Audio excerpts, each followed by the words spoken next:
Kentucky. A December morning so cold the fields have gone the color of old bone.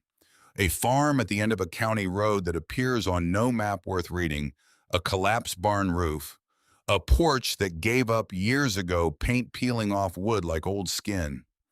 And at the center of it all, a barn door with a padlock that has never once been opened by anyone who lived here. Inside a concrete floor, solid, unremarkable, except in one corner the sound changes. Hollow. Something underneath. In a city 2 states north, a man in a charcoal suit is already dialing his attorney. He has known about this farm for 11 months. He sent someone here with nothing, no car, no money, no warning, because he needed her to fail before she could find out what he already knew. She is 19 years old. She just knocked on the floor. The envelope had been on the kitchen counter for 3 days before Rowan touched it. Not because she didn't see it. She saw it every morning when she came downstairs to make coffee. She didn't taste and eat toast she didn't want in the kitchen of Grant and Cecily's house in Columbus, where she had been sleeping in the guest room for 18 months. She saw it every morning, and she left it there because touching it meant deciding something, and she had been avoiding decisions the way she'd been avoiding most things since the November her mother died. The envelope had her name on it in handwriting she didn't recognize. Not her uncle's handwriting, not a bill, something official-looking paper heavy enough to have substance, and in the upper left corner a return address from a county probate office in Dawson, Kentucky. She didn't know anyone in Dawson, Kentucky. She didn't think she knew anything about Kentucky at all. She left it on the counter. On the third day, Cecily reorganized the kitchen counter. That was how Cecily communicated things she didn't want to say out loud. Not arguments, not confrontations, just a steady, patient, relentless reorganization of shared spaces until the message was clear. The guest room had been reorganized twice since Rowan moved in. The bathroom cabinet once, and now the kitchen counter where suddenly there was a new fruit bowl and a candle holder and a ceramic rooster that had never been there before. And the envelope had been moved from its position near the coffee maker to the edge of the counter near the door. Near the door. Rowan picked it up. She took it upstairs. She sat on the edge of the guest bed that she had never once called her bed, in the room that had her suitcase in the corner because she'd never fully unpacked it in the house where she had been a problem that nobody was willing to call a problem out loud. She opened the envelope. The deed was old, paper soft at the folds. The ink had gone from black to the dark brown of documents that have been read and reread over many decades. The Hale parcel, Dawson Township, Barrow County, Kentucky, deeded to Rowan Lydia Hale under the last will and testament of Porter Webb Hale deceased.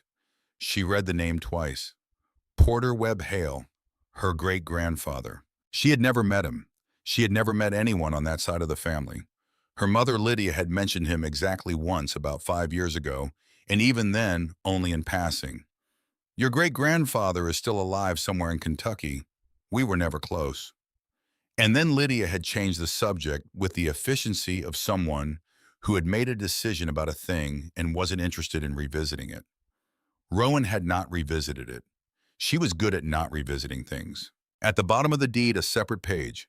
Back taxes owed to Barrow County $14,200. A note from the probate attorney: the property has been appraised at a value less than the outstanding tax debt. No other assets exist within the estate. Heir may elect to accept or disclaim. Disclaimer must be submitted within 60 days of notification. She set the paper down on the bed. $14,000 in back taxes on a farm she'd never seen left to her by a man she'd never met in a state she'd never been to.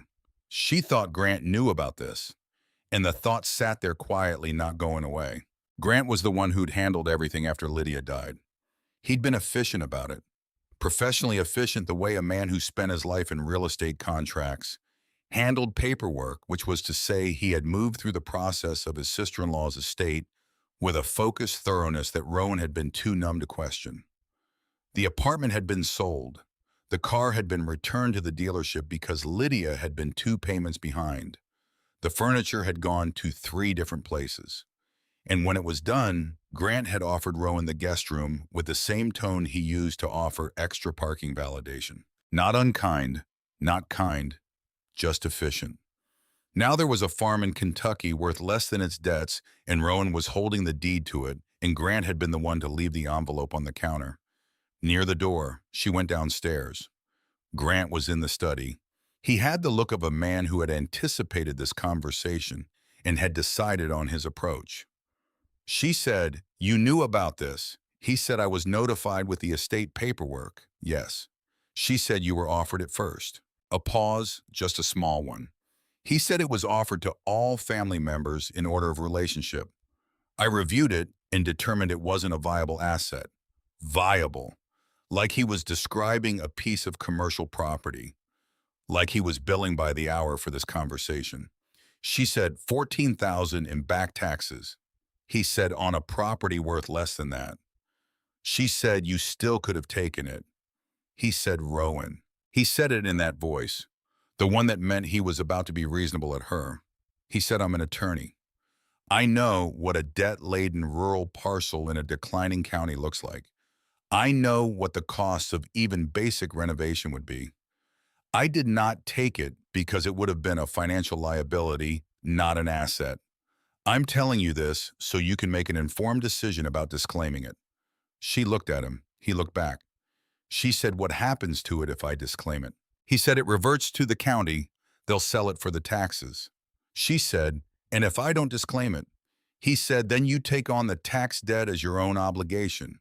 She said, "With what money?" He said, "That's the question I've been waiting for you to ask yourself."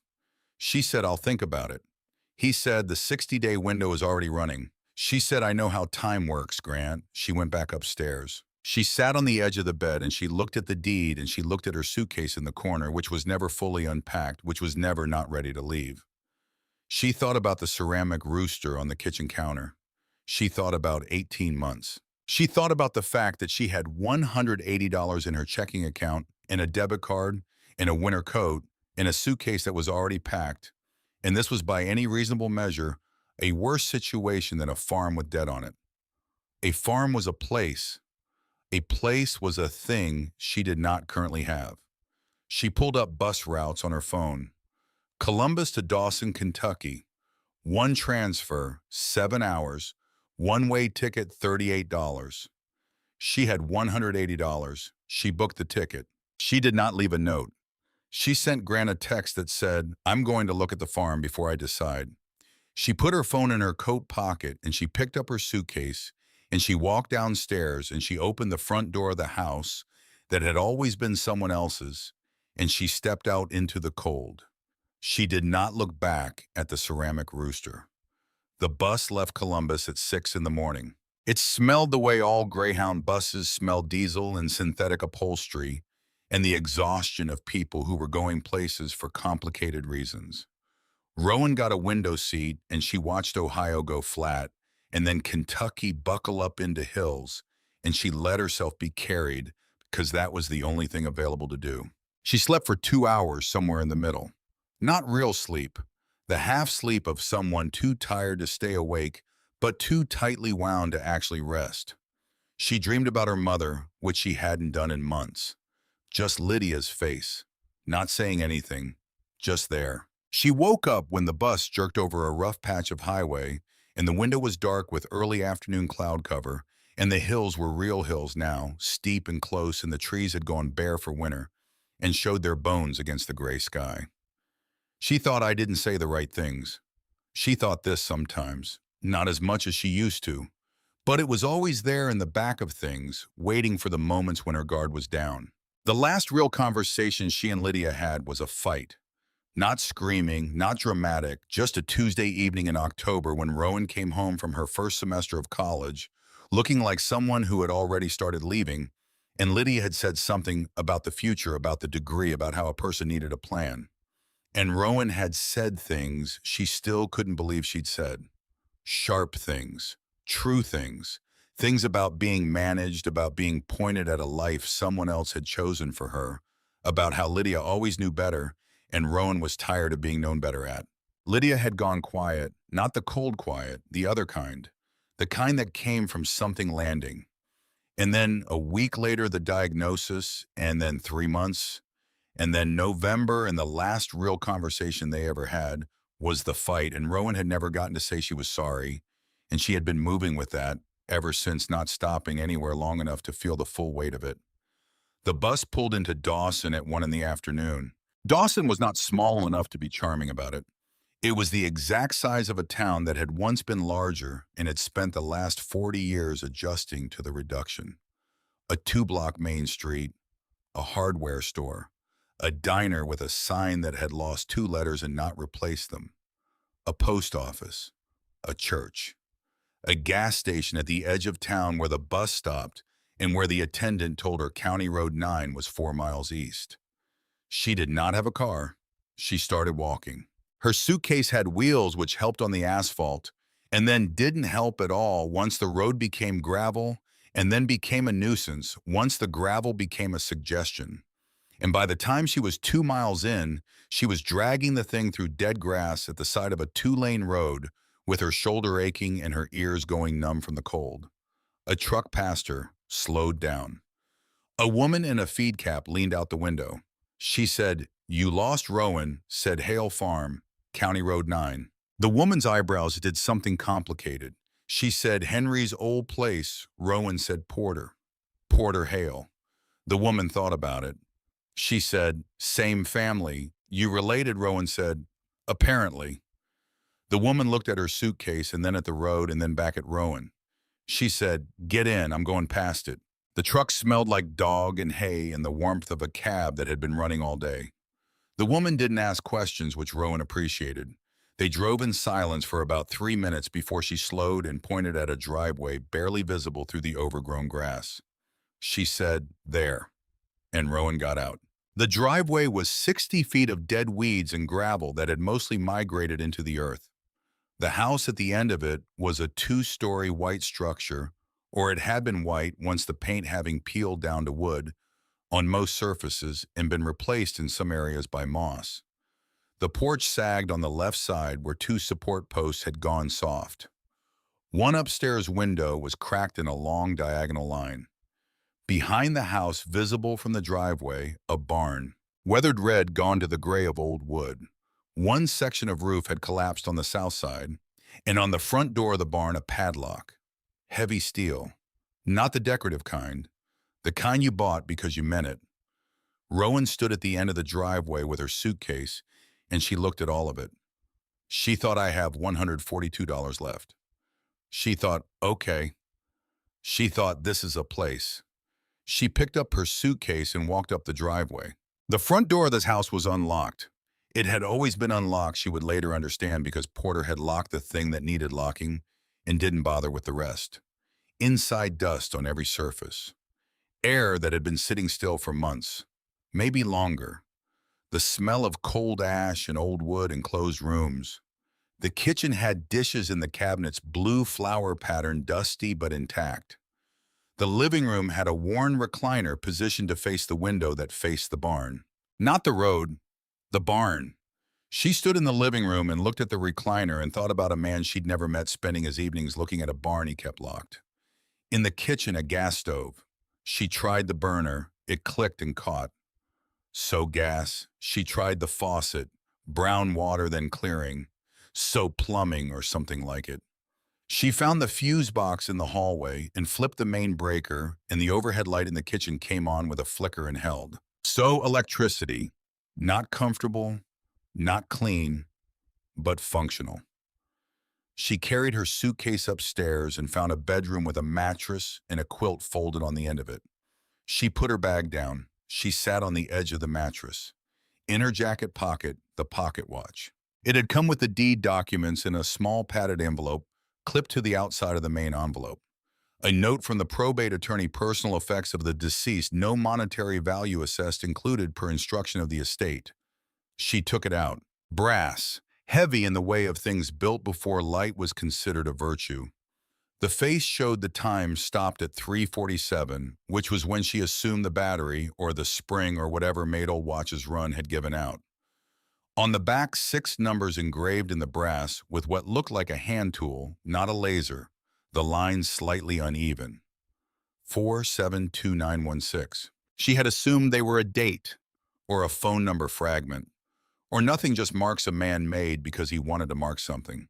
She put it back in her pocket. She made a fire in the wood stove in the living room using wood from a stack on the porch, more than she'd expected, which meant someone had been stacking it recently, which was its own question. She fed herself from a can of soup she found in the kitchen cabinet, one of half a dozen cans arranged with a precision that matched the dishes in the cabinet, matched the careful position of the recliner facing the barn. A man who arranged things deliberately. She slept in the bedroom under the quilt, and she slept hard the way she'd been sleeping for 18 months, which was deeply and without dreaming and waking up feeling like she hadn't slept at all. The sound woke her at 6:15 in the morning. Boots on porch boards. Deliberate. Not trying to be quiet. The sound of someone who had the right to be there and knew it. She came down the stairs with the fireplace poker in her right hand, which she had not decided to pick up, but which was in her hand anyway, and she looked out the front window. A man in the clearing, 60s, broad through the shoulders in the way of someone who had spent a working life using them. Canvas jacket with a tear at the left elbow mended with something that didn't quite match. He was setting a stack of split firewood on the end of the porch, neatly, with the attention of someone who had done this many times. He finished the stack. He straightened up. He looked directly at the window where she was standing. He did not look surprised to see her. She opened the door. Cold air, gray morning. The man looked at her with the patient steadiness of someone who had been waiting not urgently but certainly. She said, "Who are you?" He said, "Webb Dunbar. I live 2 miles down the road." She said, "Why are you stacking wood on my porch?" He said, "Because it was getting low and it needs to stay up." He paused. "Been keeping the place from falling over since Porter went into the hospital last spring." "Somebody had to." She said, "Did you know him well?" He said, "Well enough. 40 years of being neighbors." He wasn't a man who talked a lot, but he was a man who showed up. Same thing, different vocabulary. She studied his face. Nothing evasive in it, just a man who was being direct because he was the kind of person who found anything else tedious. She said, "He left me this farm." He said, "I know." She said, "You know." He said, "Your mother called me." The words landed differently than she expected. She said, "My mother."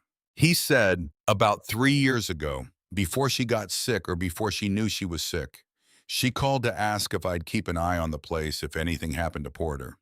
She said there might be a girl coming eventually, and she'd need someone around who didn't want anything from her." Rowan stood in the doorway with the poker still in her hand, and she thought about her mother making that phone call, planning for eventually, thinking 3 moves ahead in the quiet way Lydia had always thought without telling Rowan, without asking Rowan, without explaining, which had always infuriated her, which was also exactly what she'd needed. She said, "She never told me about this place." He said, "No." She mentioned she probably wouldn't. She said, "Why not?" He was quiet for a moment. He said, "You'd have to ask her that." He paused.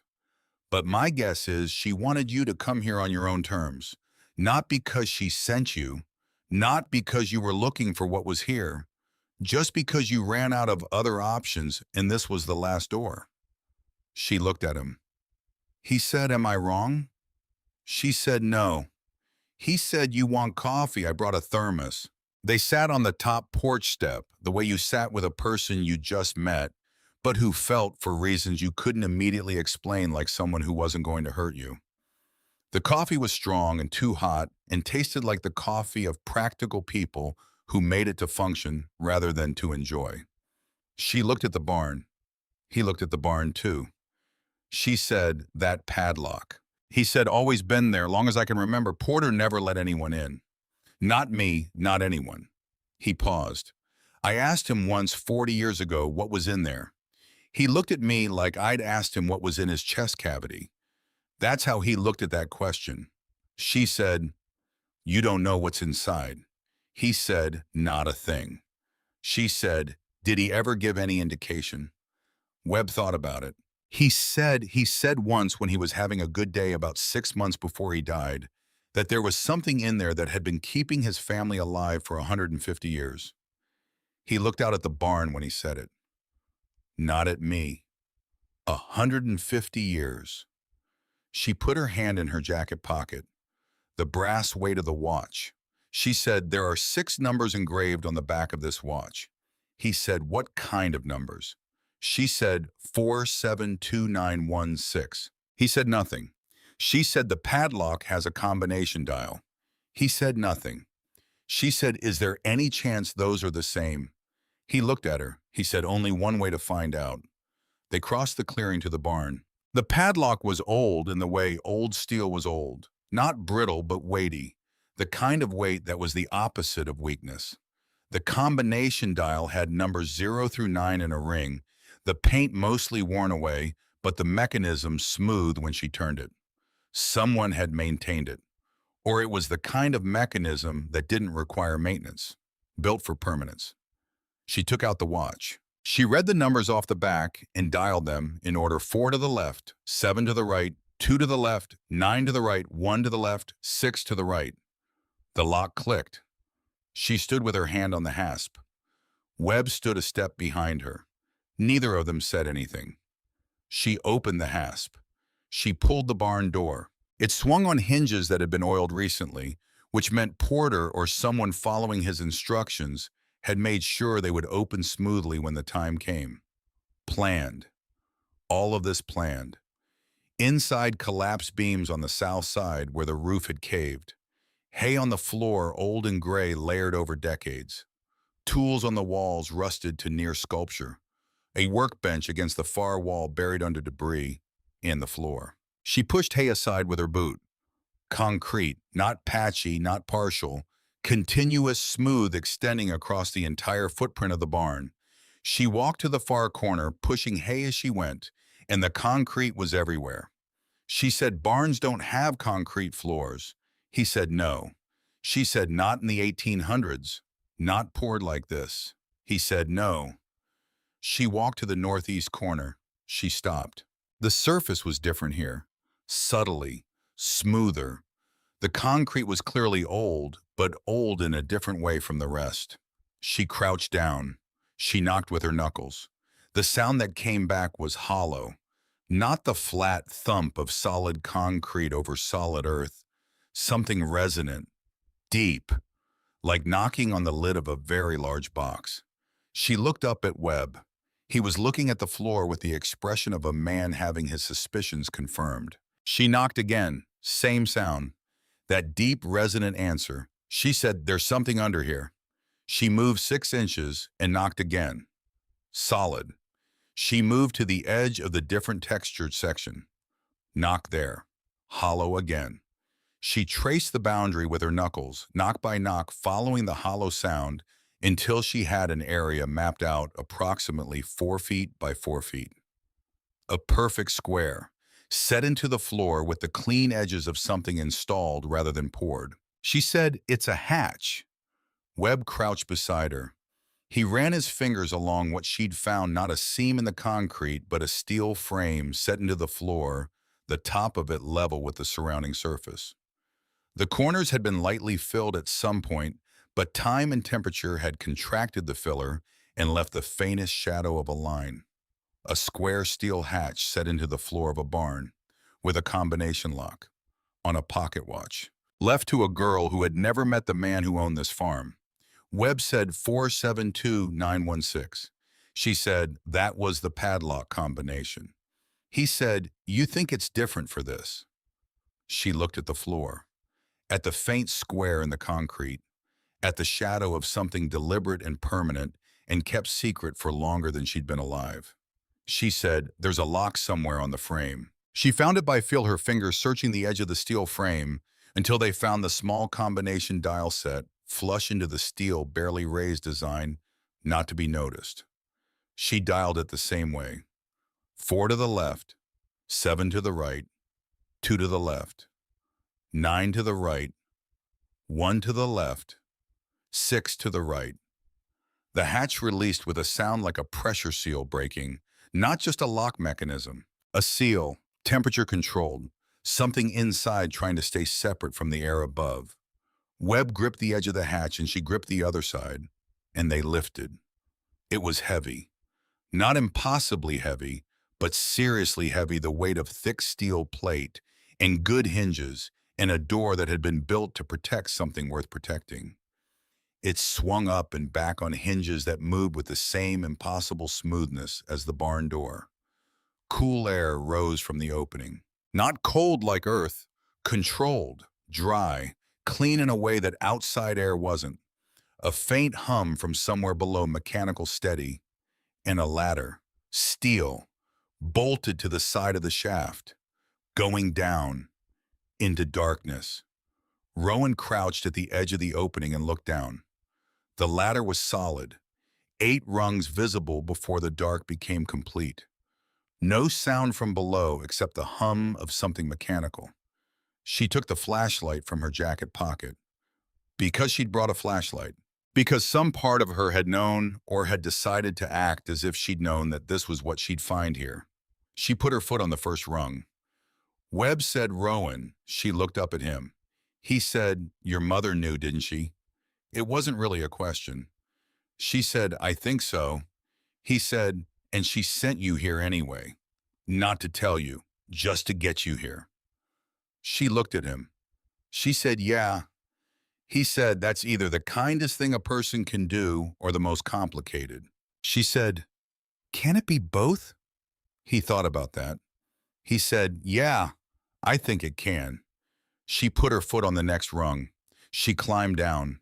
8 rungs, 10 feet, her flashlight sweeping the darkness below until her feet touched concrete floor and the space opened around her and the beam swept out. And what she saw stopped her breathing for a full 3 seconds. Not a root cellar, not a storage room, a room.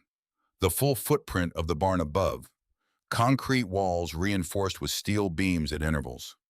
The ceiling was the underside of the barn floor above, thick and solid. The air humming from a ventilation system she could now see mounted along one wall, still running, temperature holding, and filling the room. Shelves, wooden floor to ceiling running the length of both long walls and the far short wall, built with the care of someone who expected them to hold weight for a very long time.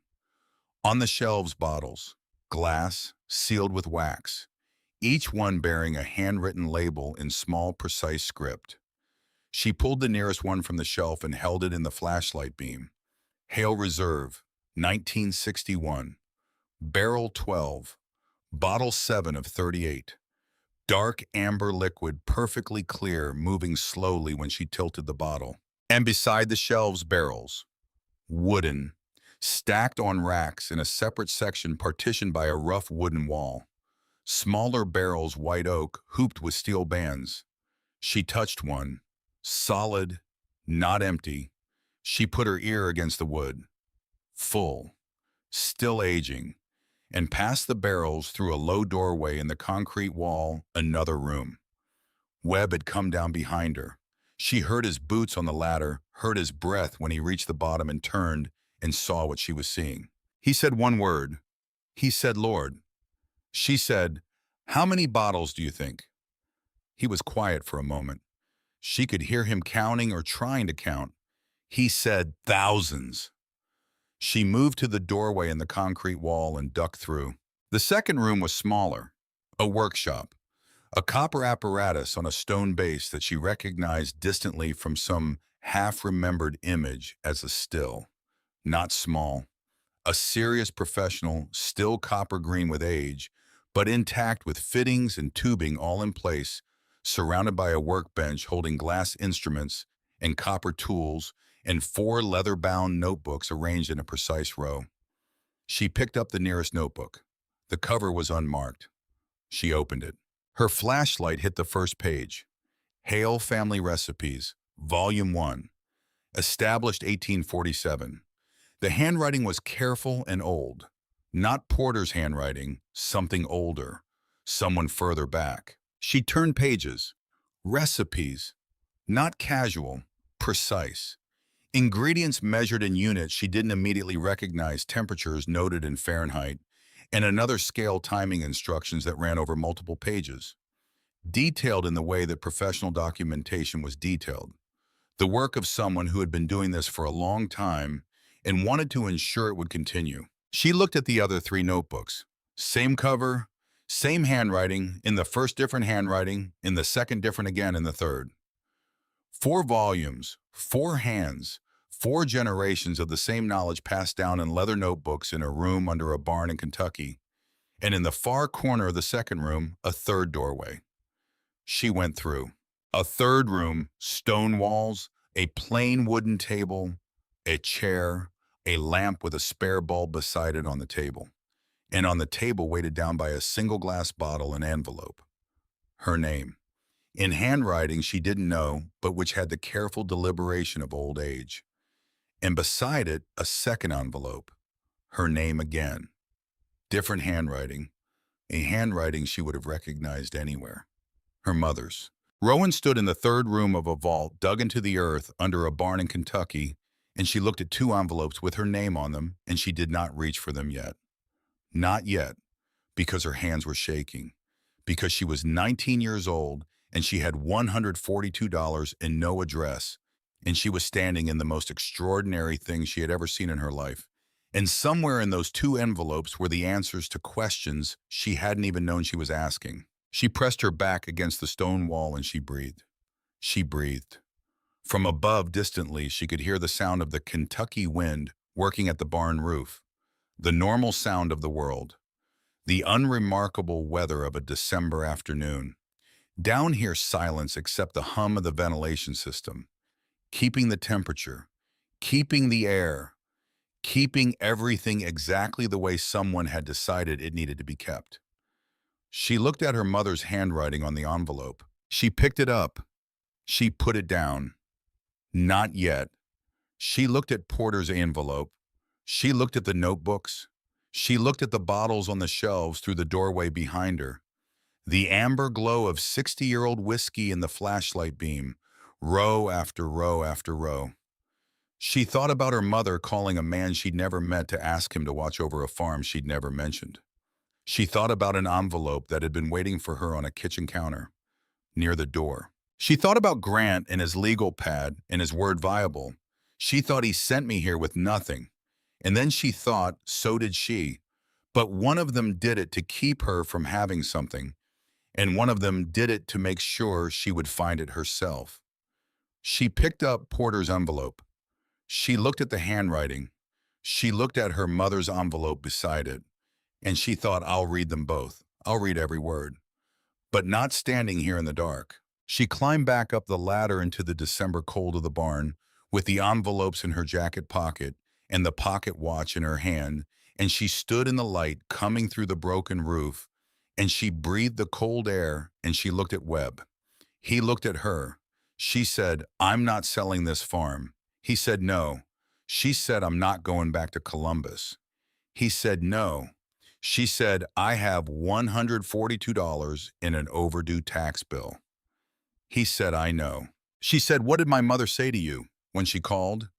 He was quiet for a long moment. He said, she said you were going to get here eventually. She said you'd be coming from somewhere that didn't want you.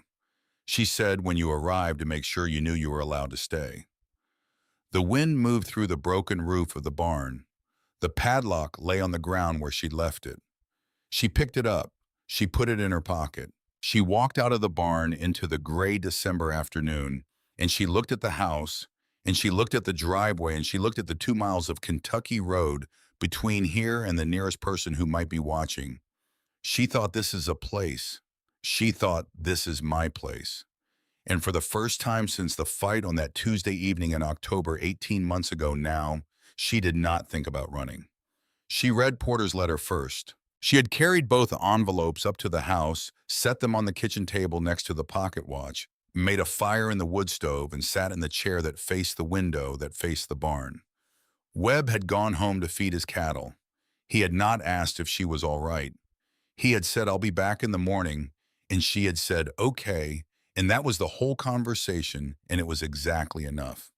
The fire caught, the kitchen got warm. She picked up Porter's envelope. The wax seal pressed with something round and worn, a coin maybe, or the flat back of a button.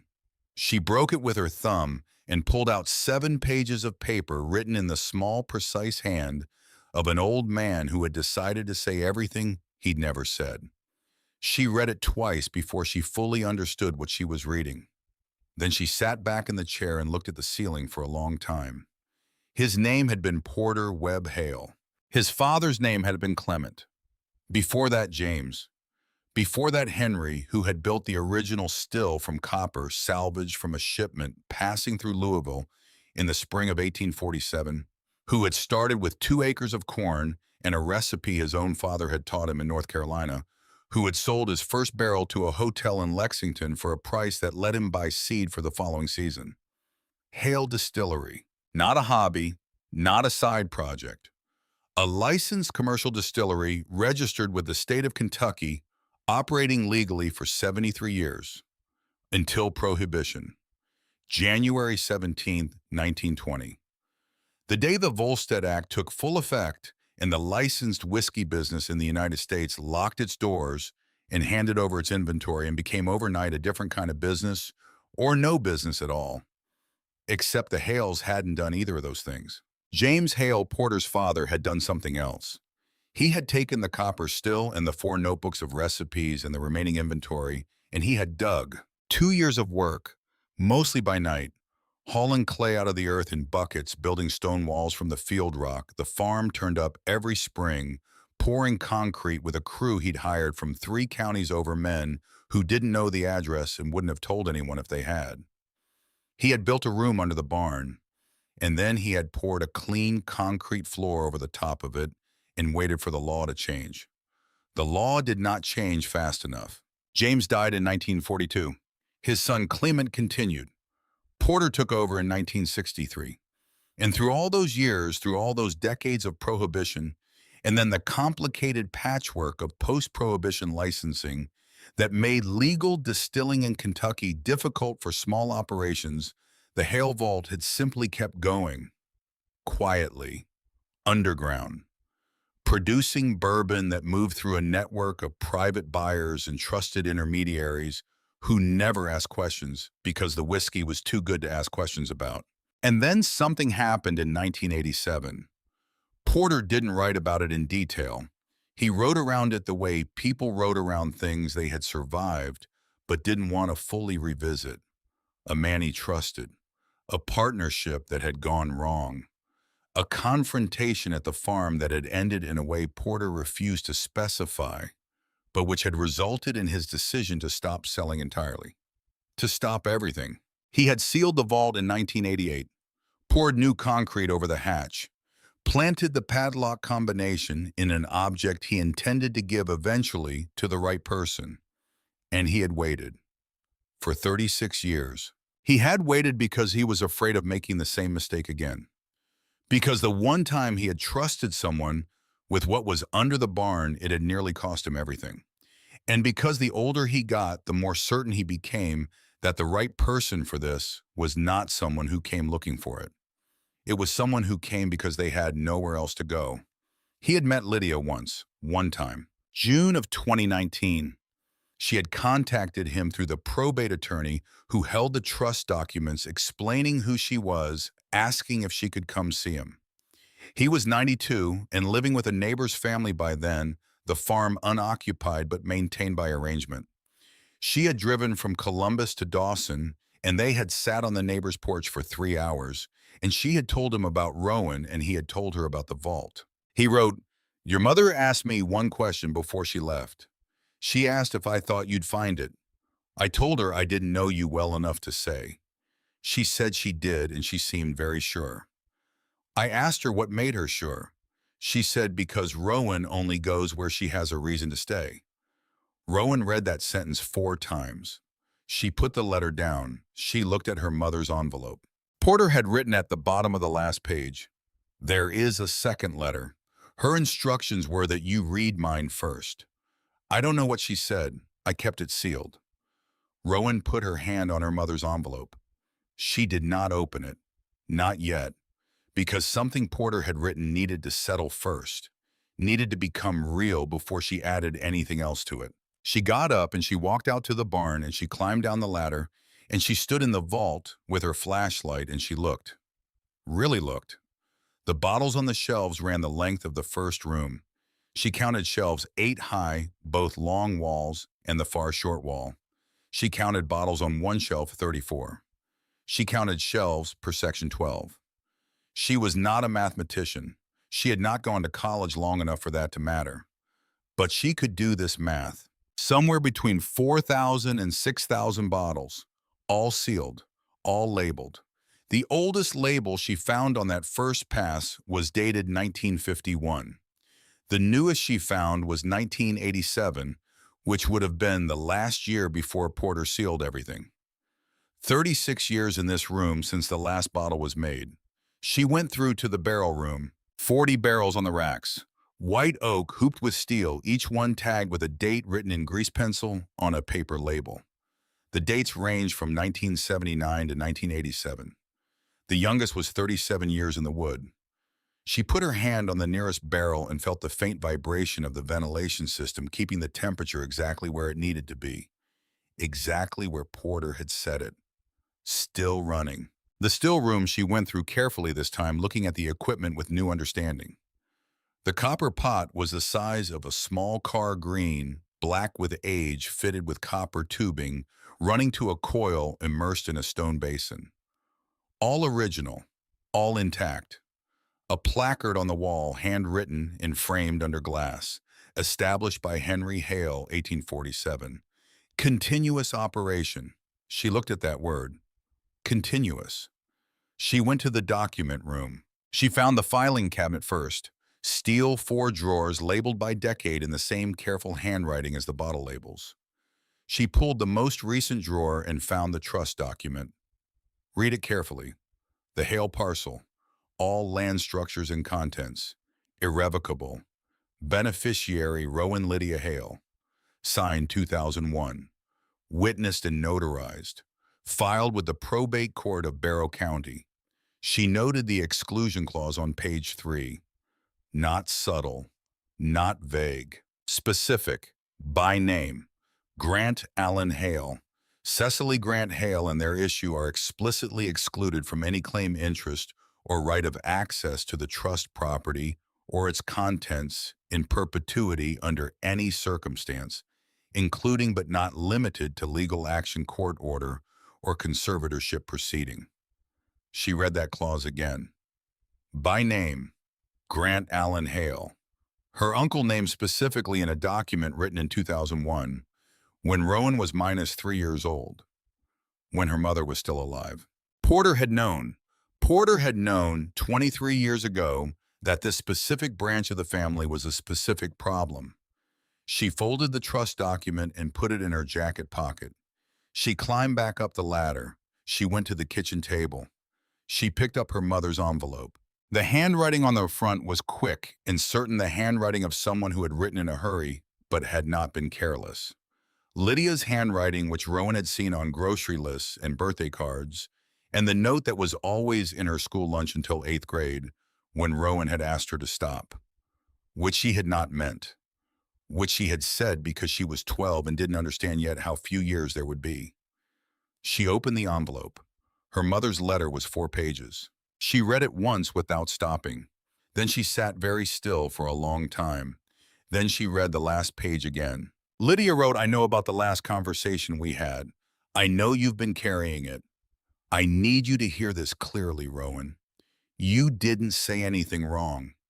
You said true things about a person who was afraid. That person was me, not you. I was afraid of the future and afraid of my own illness and afraid of losing you before I lost you, and I made that your problem to solve when it was mine to carry. You told me you were tired of being managed. You were right. I was managing you because I couldn't control anything else. That's not something you caused. That's something I did. You don't carry that, not one day more. She said I didn't tell you about the farm because I wanted you to come here on your own. Not because I sent you, not because you knew what was there, just because you were finally somewhere that was yours. And I wanted you to know what that felt like before you knew what it was worth. Because you are a person who needs to know a place is home before you know what you do to keep it. She said, you are the only person I know who could find what's in that barn and think first about what it means rather than what it costs. She said, I love you. I have always loved you. That was true during the fight and after it, and it was the last true thing I felt before I left. Don't let anyone tell you otherwise. She said, the name on the trust is yours, not because you're the only one left, because you're the right one. The fire in the wood stove had gone low while she was reading. She got up and added wood. She stood by the stove with her back to the room and her eyes on the coals. She was 19 years old. She had $142 in an overdue tax bill and a house that needed work and a vault under a barn that contained something she didn't yet fully understand. And her mother had known, and her mother had said, this is yours, not with an explanation or a direction or a 10-step plan, just this is yours. You are the right one. I love you. She pressed her face against the heel of her hand and she let it through. All of it. 18 months of it. The fight and the diagnosis and the 3 months in November and the guest bedroom and the ceramic rooster and the bus and the suitcase and all of it. She let it through. When it was done, she washed her face at the kitchen sink with the cold water that still ran slightly brown at the start, and she looked at herself in the window over the sink, and she looked like a person who had just set something down that had been too heavy to carry. She thought, all right. She thought, now what? Webb came back the next morning at 7. She had the coffee on. She had spent the evening and most of the night making lists on the back of the envelope. Porter's letter had come in because lists were what she did when she needed to think. What was there? What was needed? What the problems were in order of size? What she could do today? What she couldn't do today? What she'd need help with? The list of things she couldn't do was much longer than the other one, but it existed, which meant it was solvable, one piece at a time. She said, I need a spirits appraiser. He said, good morning to you too. She said, someone who knows bourbon, someone who can tell me what I actually have down there. He sat at the table and wrapped his hands around his mug. He said, I might know someone. She said, how soon? He said, I'll make some calls. He made the calls. The man who came 3 days later drove up from Louisville in a gray truck with a university parking sticker on the back window and a leather bag full of instruments she couldn't name. His name was Aldous Gentry, and he had the manner of a person who had learned to be precise about things, because imprecision cost money and money was serious.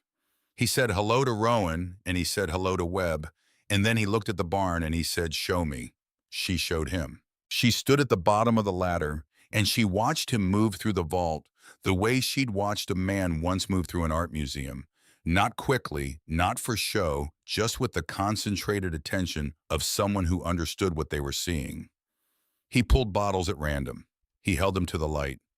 He cracked seals on 2 of them carefully and ran them through tests with instruments she didn't recognize, recording numbers on a clipboard. He spent 40 minutes in the barrel room, tapping each barrel with a small mallet, pressing his ear to the wood, writing things down. He spent an hour in the still room. He spent another 20 minutes with the 4 notebooks on the work table, reading slowly turning pages with the care of someone handling documents that cost more than they looked. When he came back up the ladder and out of the barn, his face had the look of someone trying to keep something very contained. She said, what are you thinking? He said, I'm thinking I need to sit down. They sat on the porch. He looked out at the fields for a while. He said, I've been appraising spirits collections for 30 years. I've seen museum collections. I've seen private sellers worth $5–10 million. I've seen things I thought were remarkable. He paused. He said, this is different. She waited. He said, the bottle, if they test out the way I expect them to represent one of the most intact private bourbon collections in the United States. The 1950s bottles alone, properly marketed, would sell for $800 to $1,500 a piece, some more. But it's the barrels that are the real number. Bourbon aged 40 years in white oak is almost impossible to find outside a few heritage programs. The barrels you have down there are not just aged. They are perfectly maintained. That ventilation system has been running at consistent temperature and humidity for decades. That's not storage, that's curation. That's active care. She said, "What number are we talking about?" He said, "I can't give you an exact number without authentication and chemical analysis. But my preliminary estimate based on volume and condition is somewhere between 80 and $120 million. The porch was quiet. A bird moved through the field on the left. She said, "Say that again." He said, 80 to $120 million. He said, "At minimum." The notebooks changed the picture further. Those recipes, if they're genuine 18th and 19th century Hale family distillation methods, which the paper and the binding suggest, you're looking at something the industry has been searching for 100 years. There are bourbon historians who have written academic papers speculating about whether those formulas still existed. A major distillery would pay $15 to $20 million for those alone. Maybe more. She said nothing. Webb said nothing. The bird was gone now. She said, "My uncle is an attorney in Columbus." Gentry said, "Okay." She said, "He reviewed the estate documents before sending them to me." Gentry said, "Okay." She said, "There's a trust document that specifically excludes him from any claim to this property or its contents." Gentry said, "Then you should make sure you have a very good local attorney who has read that document carefully." She said, "Do you know anyone in Dawson?" He said, "I don't."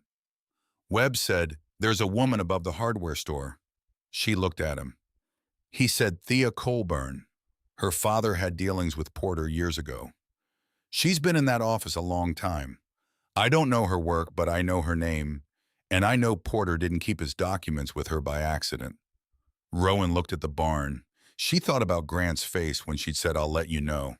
She thought about the word viable in the legal pad and the 60-day window. She thought about her uncle reviewing the trust and sending her here with $180.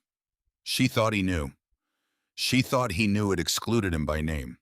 She thought he sent me here because the only way he gets anything is if I voluntarily sign it over.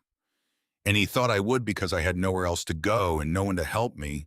And he gave me 18 months of not having anywhere to go before this envelope arrived. The cold logic of it, not cruelty, just calculation, treating a person like a number in an equation. She stood up. She said, "I'm going to find the attorney." Gentry had left by the time she came back from town. He had left a card on the kitchen table with his cell number and the words, "Call me when you're ready to talk next steps." Thea Colburn's office was up a flight of stairs above the hardware store, reached by a door on the side of the building with a hand-lettered sign that read, "T. Colburn, attorney at Law Estate and Property. No appointment required before 10 a.m." It was 9:15. She went up the stairs. The office was 2 rooms. The outer one had a desk and a chair and a wall of filing cabinets that had been added to over many years, the cabinets not matching, each one slightly different. The inner one was visible through an open door, a desk with a lamp and 2 chairs for clients, and a window that looked out over the main street of Dawson. The woman behind the outer desk was 58 and looked like someone who had spent her career understanding that the person in front of her was probably the most scared they'd been in years, and adjusting her manner accordingly. Silver hair pulled back, reading glasses on a cord. The quality of stillness that came from having heard a great many things that needed to be received without reaction. She looked at Rowan. She said, "You're the Hale girl." Rowan said, "Rowan." Thea said, "I know who you are." She said, "Sit down." Rowan sat. Thea took off her glasses and set them on the desk.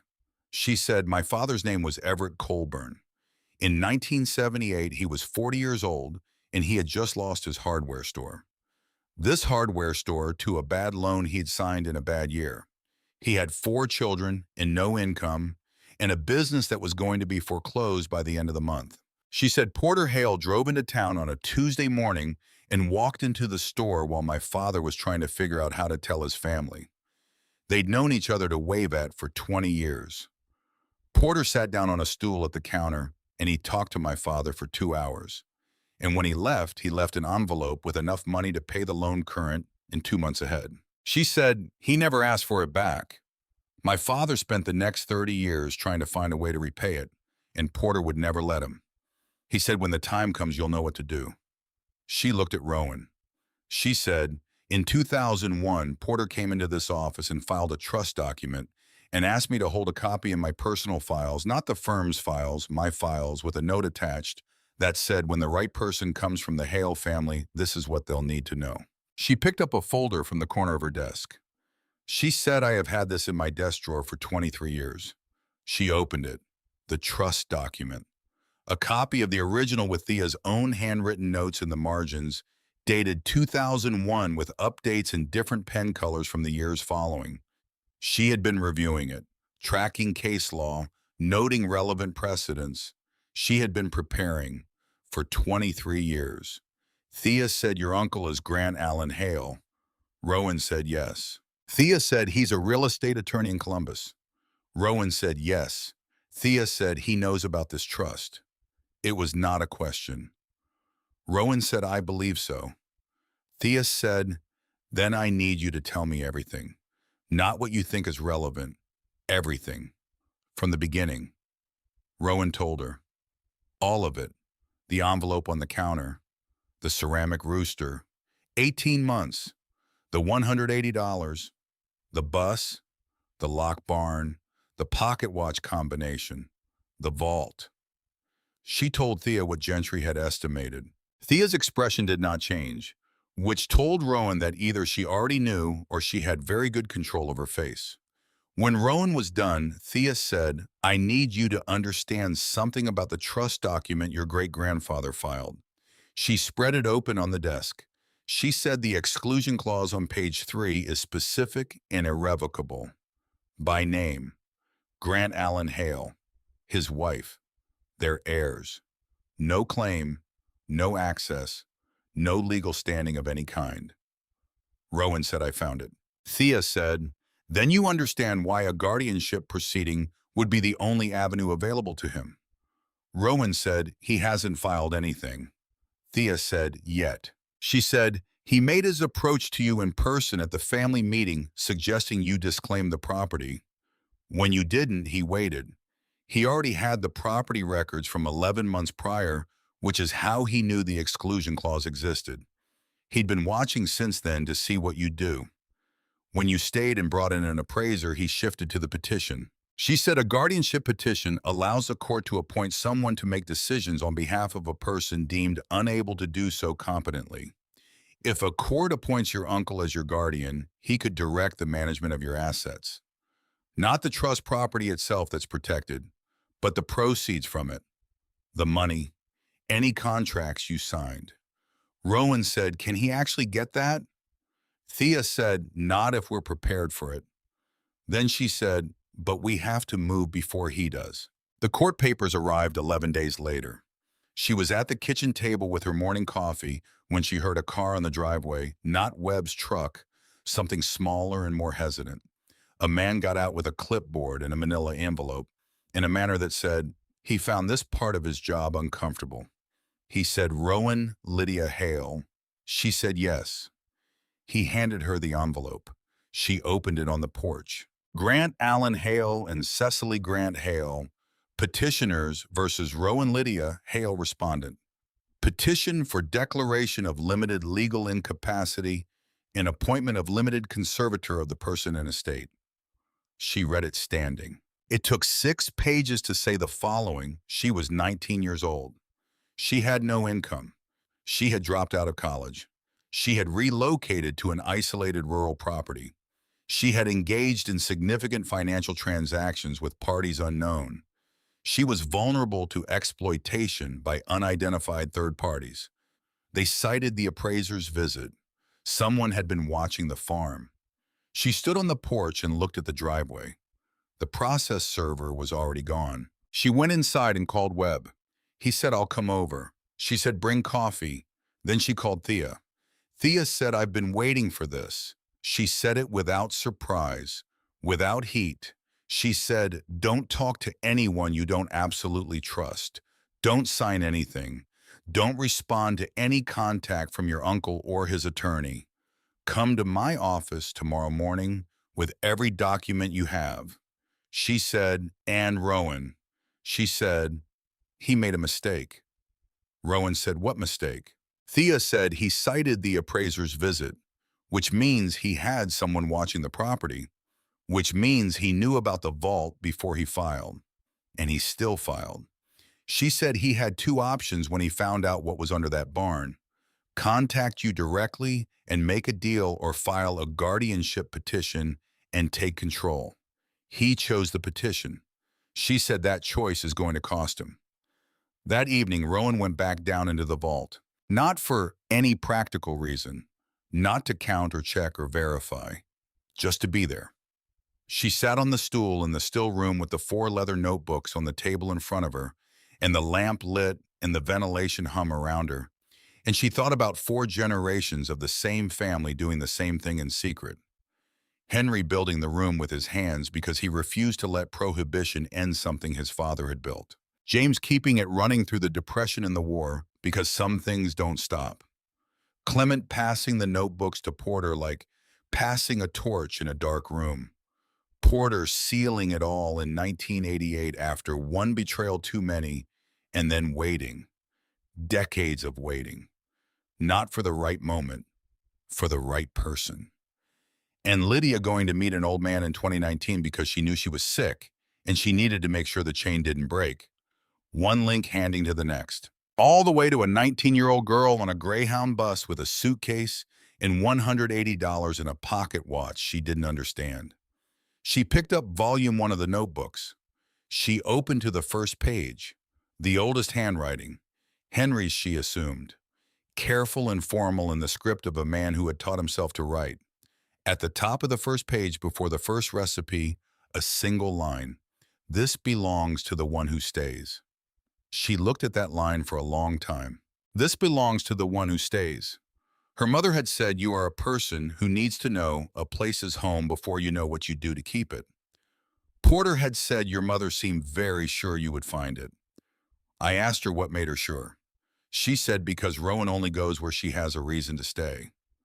Henry, dead for 100 years, had written this belongs to the one who stays.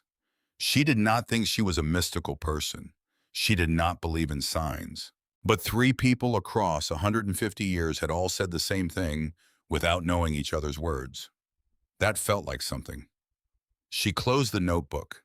She sat in the still room under the Kentucky earth, and she let herself feel the full weight of what she was holding. Not the money, not the estimate from Gentry, not the legal papers upstairs on the kitchen table. The weight of being chosen by her mother who had known her, by a man she'd never met who had listened to her mother for 3 hours and decided that was enough, by a line written in 1847 that said, "This belongs to the one who stays." She thought about Grant, about the legal pad and the word viable, about the calculated patience of a man who had sent her here with nothing and waited to see what she did. She thought he thought I was the kind of person who left. She thought he was wrong about that. She climbed the ladder. She stood in the barn in the dark with the hatch open behind her, and she took out her phone and she started making a different kind of list. Not what she couldn't do, what she was going to do. And she started at the top with when. 21 days. That was what Thea said they had before the hearing date, and she said it the way a surgeon said a patient was going into the OR at 7, not as a problem, as a schedule. There was a difference. Problems made you anxious. Schedules made you work. So Rowan worked. She drove to Columbus and sat across from the doctor who had treated her mother and asked for a full cognitive evaluation and a written statement. The doctor looked at her for a long moment and said, "Are you all right?" And Rowan said, "I need a document that says I am." And the doctor ran the tests and wrote the statement and said at the end, "Whoever is questioning your capacity to make decisions has not met you." Rowan said, "I know." She drove back to Kentucky in a single day. She compiled every receipt, every dollar she had spent since arriving in Dawson, the tax payment, the lumber for the porch repairs, the groceries from the hardware store that also sold groceries, the flashlight batteries, the gas for the truck she'd bought in town, a 10-year-old Ford with rust on the fenders and an engine Webb had pronounced sound. Everything written down in a spiral notebook in chronological order with the receipts stapled in sequence behind each entry. She met with Gentry again, this time with a recorder running and Thea present, and he gave a formal preliminary assessment with numbers and methodology and his professional credentials attached. She documented the ventilation system in the vault, the temperature logs it produced automatically, which Porter had set up to run continuously, the records going back years, showing consistent conditions, showing active maintenance. She photographed the trust document. She photographed the exclusion clause on page 3, specifically the part with Grant's name. On day 9, Thea called her into the office and spread a different set of documents on the desk. Not Rowan's documents. County property records. Access logs. She said your uncle accessed the county property records office in Barrow County 11 months ago, well before the estate paperwork was sent to you. Rowan said he already knew about the trust before he gave me the deed. Thea said he reviewed the full property record, including the trust filing and the exclusion clause with his name on it. She said 9 months after that initial review, he provided his niece with the estate documents at a family meeting framed as estate administration. 2 months after that, the official probate notification arrived. She said he had known the trust excluded him by name before he ever sat across from you at that table. Rowan sat with that for a moment. She thought 18 months. She thought 18 months of the guest room, in the ceramic rooster, in the brochures left on the nightstand, and the sighing when she used the kitchen. He had known the whole time. She said he was waiting for me to disclaim it. Thea said, or to stay long enough to be isolated, and then make him an offer to manage it. She said either way he needed you to not know what you had, or to know but believe you couldn't keep it without him. She said he made a significant miscalculation. Rowan said he thought I was someone who left. Thea said he thought you were easy. She said it without cruelty, just as information, the kind of information you needed to know before you walked into a courtroom. On day 14, a letter arrived. Smithsonian Institution, American History Museum, Office of Collections and Acquisitions. They had heard through Gentry about the equipment in the still room. They were formally expressing institutional interest. They were requesting permission to send a representative. She called them back. The representative came the next day, a woman named Dr. Price, 40s, with the efficient manner of an academic who had learned to compress her enthusiasm into a form that wouldn't alarm people. She spent 3 hours in the still room. She came up the ladder with the look of someone trying very hard to be professional about something that was making her want to cry. She said the copper pot still is original. Hale manufacture circa 1850 based on the construction method. There are fewer than 12 functioning pot stills of this era in existence in the United States. Most of them are in museums. This one has been in continuous operation. She said the 4 notebooks are primary source documents for a period of American craft distilling about which almost nothing primary documentation survives. The recipes and methodology in those volumes would reshape our understanding of pre-prohibition bourbon production. She said we would very much like to discuss a partnership arrangement. Rowan said we can talk about that after some other things are resolved. Dr. Price said, of course.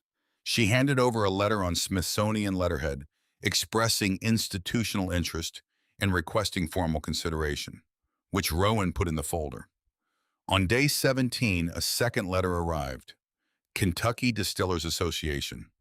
They had heard from Gentry, formally expressing interest, formally requesting a meeting, using words like historic legacy and preservation partnership and authentic continuation. Also went in the folder. On day 20, Thea called and said, "Are you ready?" Rowan looked around the kitchen, the fire in the wood stove, the 2 envelopes on the windowsill, the list in the spiral notebook, the pocket watch on the table. She said yes. Thea said, "Get some sleep." She did not get much sleep. Not because she was scared, because the house was quiet, and when the house was quiet, her mother's handwriting was still there in her memory. The loop of the L in Lydia, the way the letters had always angled slightly right, as if hurrying toward the end of the sentence. She lay in the bedroom under the quilt, and she thought about Lydia driving to meet an old man she'd never met because she needed to know her daughter would have somewhere to land. Planning for eventually. Being the kind of person who thought 3 moves ahead and never told you about it because she knew you didn't want to be managed, so instead she just quietly moved the pieces. So, not managed, loved. There was a difference. She hadn't always known the difference. She was starting to now. She slept at 2 in the morning. She woke at 5. She made coffee and she stood at the kitchen window and she watched the barn in the dark. She thought about Henry writing this, belongs to the one who stays. She thought, I'm staying. She got dressed. The courthouse in Dawson was small in the way of county courthouses that had been built to last and had lasted red brick with white trim and a parking lot that held 20 cars and was rarely full. Rowan drove there in the rust fender truck. She was 15 minutes early. Thea was already inside with the banker's box of documents on the table. Webb was in the hallway. She said, "You didn't have to come." He said, "I know." He said it with the look of a man who had already decided and was done discussing it. She said, "Thank you." He said, "Go sit down." She went and sat down.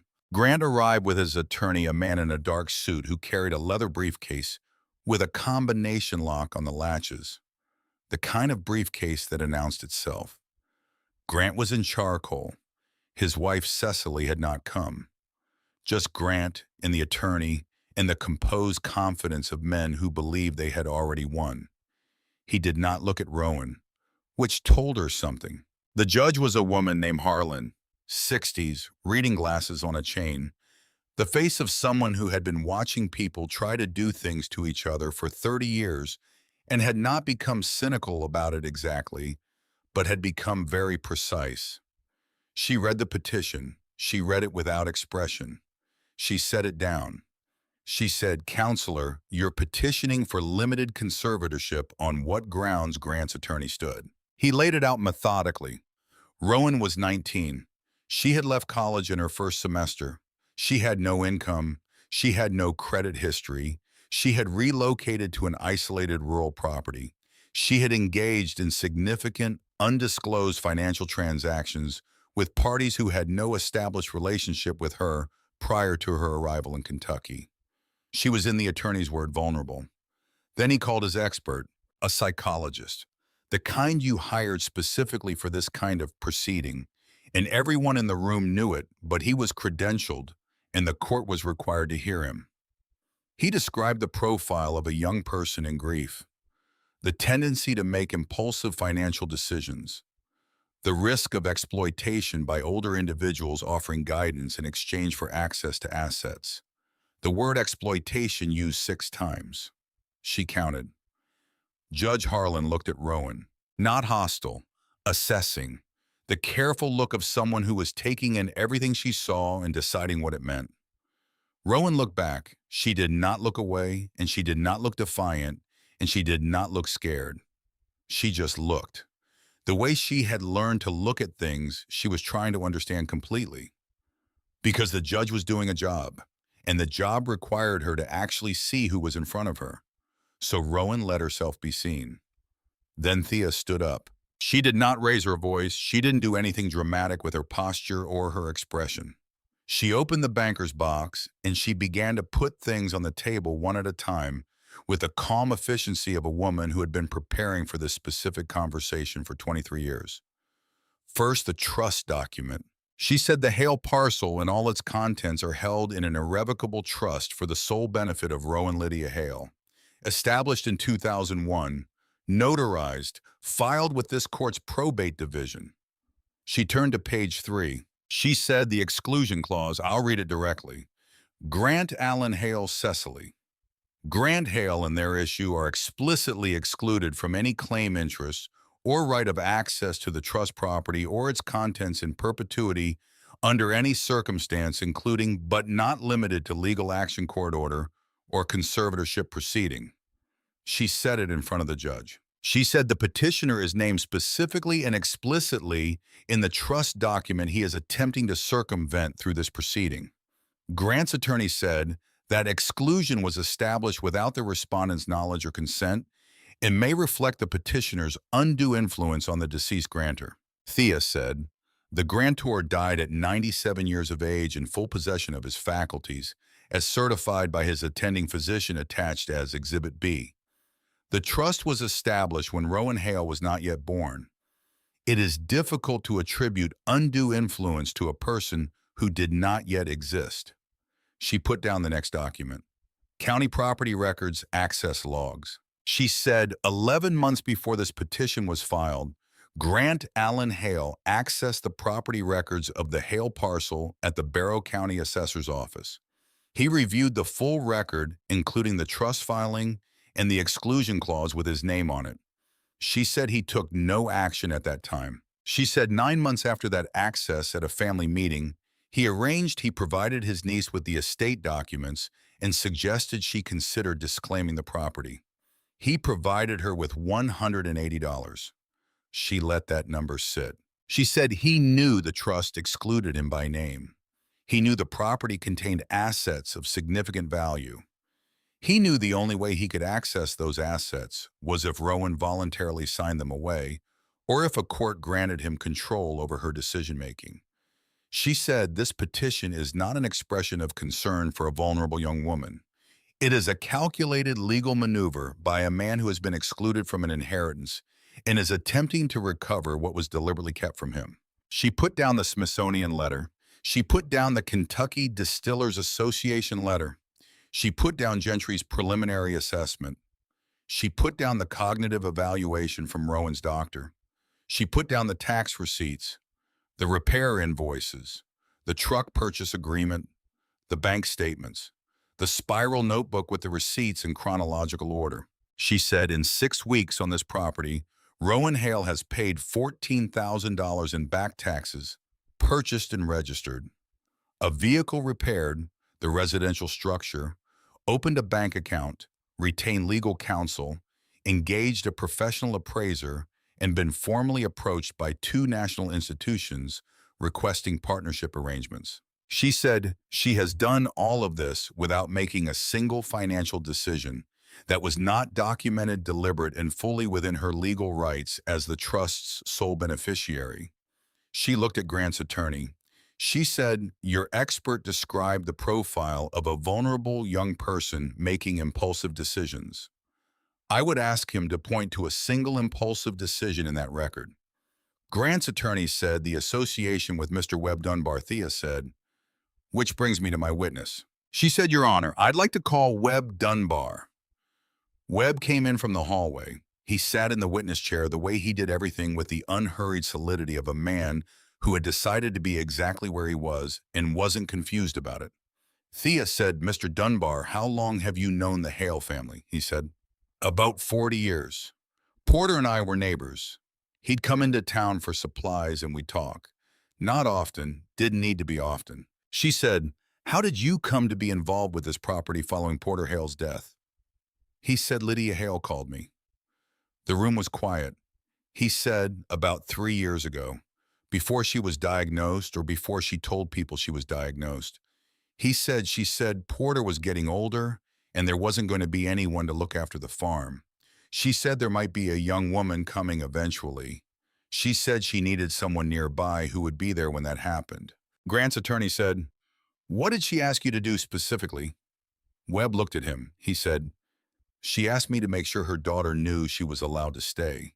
He said it quietly, not to the attorney, not to the judge, to the room, to whoever in that room needed to hear it. He said, "I asked her why she didn't just tell the girl herself. She said, some things land different when a person finds them on their own. She said she'd been managing Rowan too much, and she knew it, and she wanted this one thing to be Rowan's discovery. Not her gift, Rowan's." He said, "She said, just be there when she gets there. Just be there." He said, "So I kept the wood stacked and the path clear, and I waited." He looked at Rowan. He said, "She got there in December. She came up the driveway with a suitcase and a look on her face like she was prepared to fight whatever she found," which she was. He said the first thing she did in that house was make a list. He said, "I don't know what kind of person makes a list before they've had breakfast in a house they've never been in with 20 below 0 degrees wind chill outside. But I know what kind of person that is not." He looked at the judge. He said, "That is not a person who needs someone to make her decisions." The courtroom was quiet in the way it got quiet when something had been said that was true in a way that couldn't be argued with. Grant's attorney tried anyway. He said, "Your Honor, the witness has established an emotional connection to the respondent," which Judge Harlan said, "Thank you, counselor." She said it in the tone that meant you're done. She set her reading glasses on the bench. She looked at the documents Thea had laid out. She looked at them for a long time. Then she looked at Grant. She said, "Mr. Hale." He said, "Your Honor." She said, "You have filed a petition for conservatorship of a 19-year-old woman on the grounds of incapacity. You have presented no medical evidence of incapacity. You have presented no evidence of financial mismanagement. You have presented no evidence of exploitation." She said, "What you have presented is your concern." She said, "And what the respondent's counsel has presented is evidence that you reviewed the trust document, excluding you by name 9 months before filing this petition." She said, "I want to ask you something directly." Grant straightened in his chair. She said, "Do you believe your niece is genuinely incapable of managing her affairs?" Silence, she said, "Or do you believe she is managing them in a way that excludes you?" His attorney said, "Your Honor." She said, "I'm asking the petitioner." Grant said nothing, which was its own answer. Judge Harlan put her glasses back on. She said, "The petition is dismissed. The respondent has demonstrated consistent, documented, and legally competent management of her affairs. There is no evidence of incapacity, and the filing lacks the evidentiary threshold required by this court." She said, "I will also note for the record that this petition was filed by a named and excluded party attempting to access trust property through a legal proceeding specifically anticipated and addressed in the trust document itself." She said, "The court takes a dim view of proceedings that weaponize welfare concerns as vehicles for inheritance disputes." She looked at Grant's attorney. She said, "I trust we won't be revisiting this matter." She hit the gavel. Rowan sat for a moment after the sound. Not long, just enough to let the room rearrange itself. People standing, papers being gathered, the low sound of a courtroom returning to its ordinary function. Thea closed the banker's box. She said, "Well," she said it the way a person said a word when a word was all that was needed. Rowan said, "Thank you." Thea said, "Your great-grandfather would have understood." She said, "Porter." She said it with the quiet weight of someone who had spent 23 years thinking about him. Rowan picked up her jacket. She walked out of the courtroom. Grant was in the hallway. He had the bearing of a man in the process of reassembling himself, not falling apart, just recalibrating. The lawyer was beside him, and they were not quite talking, a consultation happening in the silence between two people who had just had a plan fail. Grant looked at her when she came through the door. She stopped. She looked at him. The uncle she had lived with for 18 months. The man who had handed her a deed and $180 and said, "I reviewed the documents and determined it wasn't a viable asset." Knowing, while she'd been sleeping in the guest room and listening to Cecily rearrange countertops. Knowing. She said, "Porter put your name in that document in 2001. He said, 'Rowan.'" She said, "He knew who you were 23 years ago, before I was born. He looked at this family and he decided which part of it could be trusted with something that mattered." She said, "He was right." She walked past him. She did not look back. The truck was in the courthouse parking lot. She got in. She sat for a moment with her hands on the wheel. Webb appeared at the passenger window. He said, "Drive," she said. "Yeah." He got in. They drove back to the farm in silence. The Kentucky hills were bare in January, and the sky was the gray of a morning that couldn't decide what it wanted to do yet. She drove with her hands at 10 and 2 because that was how she drove on roads she was still learning. At the farm she parked, and they sat for a moment. He said, "What happens next?" She said, "A lot of meetings." She said, "Smithsonian wants the still room, not to take it, to document it and build an exhibit around it in place. Partnership arrangement. They'd contribute to maintenance costs in exchange for research access and the right to tell the story." He said, "And the barrels." She said Kentucky Distillers Association wants to help with licensing. There's a framework for heritage distillery revival. If the still is as functional as Gentry thinks it is, and if the recipes in the notebooks are what Dr. Price thinks they are, Hale could be the first active pre-prohibition distillery to resume legal operation in the state. She said, continuous operation. He said, that's a thing Porter would have said. She said, I know. She said, the bottles I'll sell over time, not all at once. Gentry was clear about that. Flood the market and you crash the price. Small batches, private collectors, select auction houses. A few years of careful selling. He said, in the farm. She said, the farm is where I live. He said it back to her. He said, the farm is where you live. Not as a question, as confirmation of something that had been true for 6 weeks and was now simply stated. She looked at the barn. She said, there's one more thing. She said, my mother wanted to be a teacher. Did you know that? He said she mentioned something like that. When she called, she said she spent most of her life doing other things because the other things were what was practical. She never stopped thinking of herself as someone who should have been teaching. She said, I want to set up a scholarship through the community college in Dawson for students who dropped out because of family circumstances, medical crisis, financial collapse, the kind of things that stop people for a while but don't have to stop them forever. She said, I want to call it the Lydia Hale Return Award. She said, return, not reinstatement, not remediation. Return, like they were always going to come back. Webb was quiet. He said she'd have liked that. She said she'd have said something practical about the application process. He said yes, she would.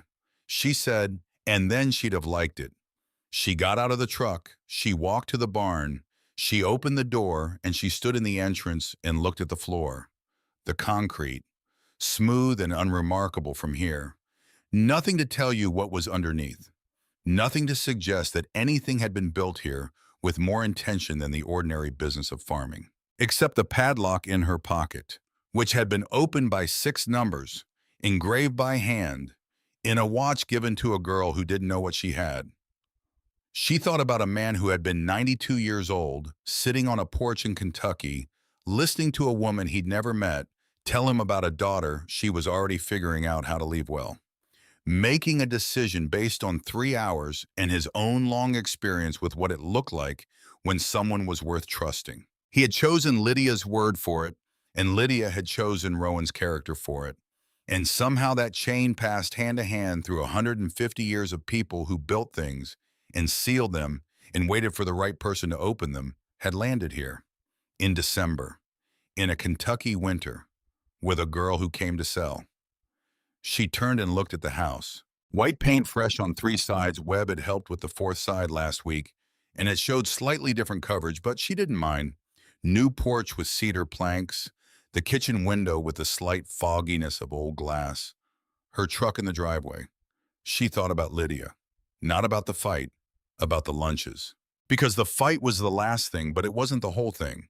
The whole thing was 37 lunches with notes in them before she asked her to stop.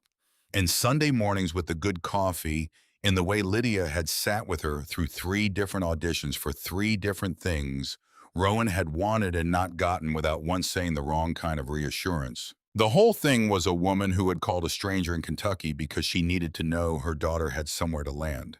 That was the whole thing. She was standing at the barn door when she heard Webb come up behind her. He stood beside her. They looked at the house together. He said Porter would have liked this. She said the house, or the whole thing. He thought about it. He said the whole thing. The truck, the scholarship, the partnership with the Smithsonian. He paused. He said he'd have been satisfied. She said not proud. He said he wasn't a proud man. He was a satisfied man. There's a difference. She put her hand in her jacket pocket. The pocket watch, smooth and heavy, the brass worn along the edge from her handling it over the past weeks. 472916. She turned it over. She ran her thumb across the numbers one more time. Then she put it back in her pocket. She had folded both letters, Porter's and Lydia's, and she kept them in her other jacket pocket. She had been carrying them since the courthouse, since the morning. She would probably carry them for a while longer. She did not think she would ever stop carrying them entirely, but they were lighter than what she'd been carrying before. 18 months of a fight she'd had on a Tuesday in October. 18 months of believing she was the thing that had gone wrong. Her mother had written, "You don't carry that." Not one day more. She was working on that. She thought she was getting there. She turned away from the barn. She walked toward the house. Webb walked beside her. She said, "The first batch Gentry is setting up is for February. 60 bottles from the 1958 section. He has 4 private collectors already. The proceeds go to the tax fund first, then the scholarship fund second, then the farm maintenance. He said you have it organized." She said, "I have a list." He said, "I know you have a list." She said, "I have several lists." He said, "Of course you do." She said, "Is that a problem?" He said, "It's very much not a problem." She opened the porch door and held it. He went in. She followed. The kitchen was warm from the morning fire. She added wood and it caught. She put the kettle on because she had bought tea at the hardware store that also sold groceries, which still struck her as practical and wonderful, and she stood at the counter and looked out the window at the barn, the way Porter had looked, every evening in his recliner facing the window that faced the barn. Not because he was guarding it, because he was satisfied with it, and because sometimes you looked at a thing you'd spent your life building, and you just looked. She understood that now. She looked. The kettle started to rise. She thought about the people who had decided she was the right person before she knew she could be. Henry dead 100 years who had written this belongs to the one who stays. Porter who had listened to her mother for 3 hours and said all right. Lydia who had moved the pieces quietly 3 years in advance and never said a word. Webb who had kept his word to a woman he'd spoken to once on the phone. She thought I came here to sell this place. She thought I came here with $180 and a suitcase that was already packed and a plan that lasted about as long as it took to look at the barn. She thought, and look what happened when I stayed. The kettle boiled. She poured 2 cups. She set one in front of Webb. She sat down at the kitchen table. Outside Kentucky in January, bare and gray and cold, and somehow still stubbornly, remarkably hers. The pocket watch in her jacket pocket. The 2 letters in the other one. The barn across the driveway holding 150 years of something a family had decided was worth keeping. And Rowan Hale, 19 years old, sitting in a kitchen that was hers, in a house that was hers on land that had been kept for her by people who understood her before she understood herself. She wrapped both hands around the mug. She felt the warmth. She thought about her mother. Not the fight, just Lydia. The whole thing. She said thank you. She said it to the kitchen, to the window, to the barn and the vault in the winter light, in the 4 notebooks, in the 6 numbers, in the wax seals, in the 40 barrels still aging in the dark. To whatever it was that had kept this place waiting. For someone who was finally ready to stay.